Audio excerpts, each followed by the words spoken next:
Okay, I found a really cool experiment that's I believe is going to help with the neutrinos research. So this is for the CERN and Gran Sasso people, Super B and Bell. If you know anybody that's in those fields, give them a shout. Tell them to take a look at this and try this out, okay? So this is part 146. It's line 18, a3z2a2 Miguel Fonseca, sorry, I don't know how to say his name. Laser Ablation Spectrometry Neutrinos for Quarks UFO 5G Wow Seti. Okay, this is the Wow Seti radio signal. There's the equation. February 21st, 2012. Yes, I was working on that today. Well, actually, yesterday, and now it's the next day after. It's 1 o'clock in the morning, which is why I'm half asleep here. So my thoughts. From Google Images, I was looking up late time particle emissions from laser produced graphite plasma. I was trying to get a picture of what it looked like, right?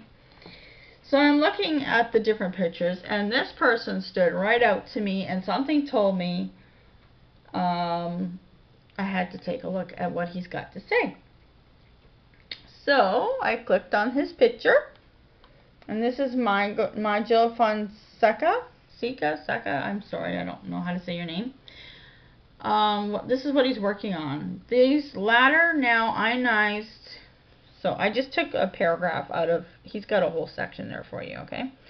These latter now ionized as a result of the laser light impact will be mass analyzed by time of flight mass spectrometry to determine the composition of the particles.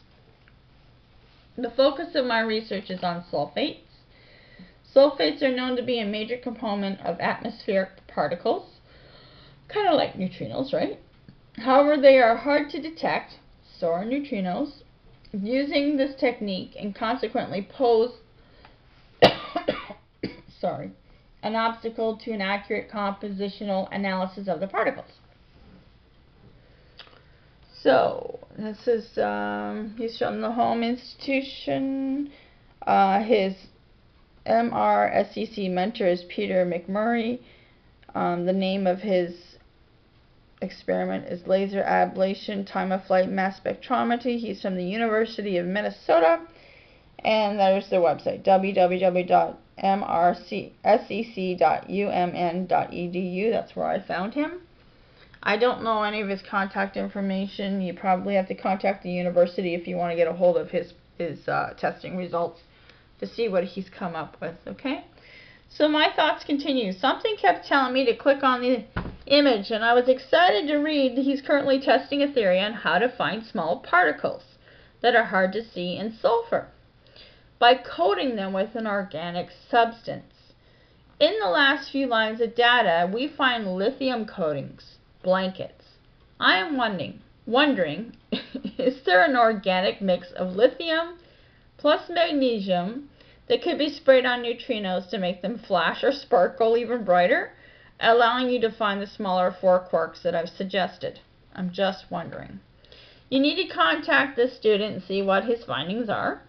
I feel like he is the key to all of this hidden particle problem for CERN and Gran Sasso.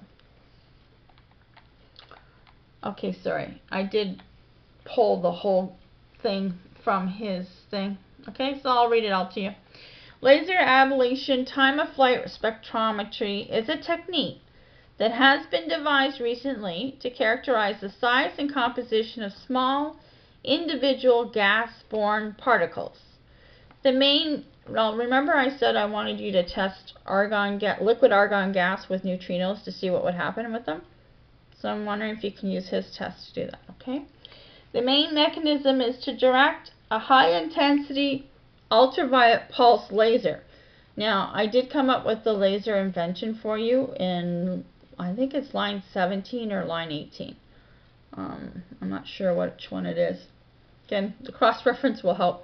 But there is a pulse laser it's a brand new invention that can be used with this, okay? At the particles suspended in the gas with the purposes of blasting them apart in its chemical constitution. 2Ns. These latter now ionized as a result of the laser light impact.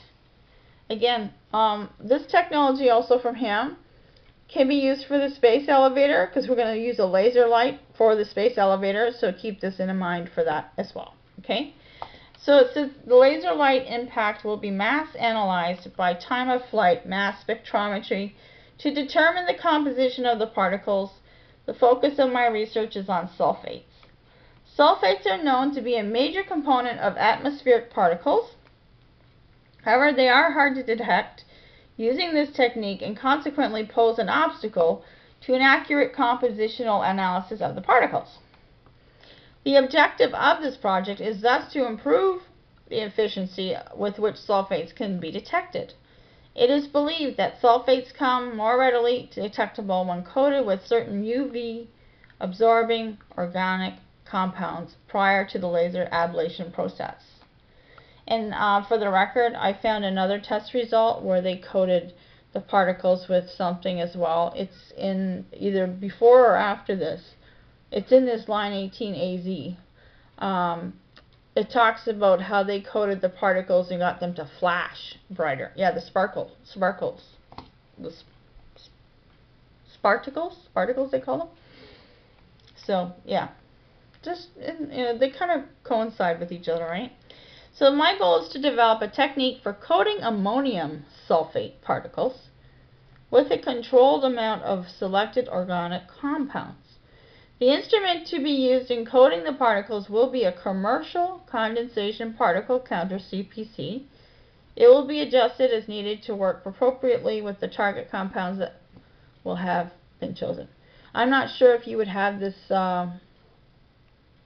this condensation particle counter thing at CERN or Grand Sasso, but maybe you can borrow it or get another one made for you guys so you can coat the neutrinos with something. So it's something to think about, right? And there's our tags again for the same video. Each video has the same tags, okay? So I'm going to go on to the next one.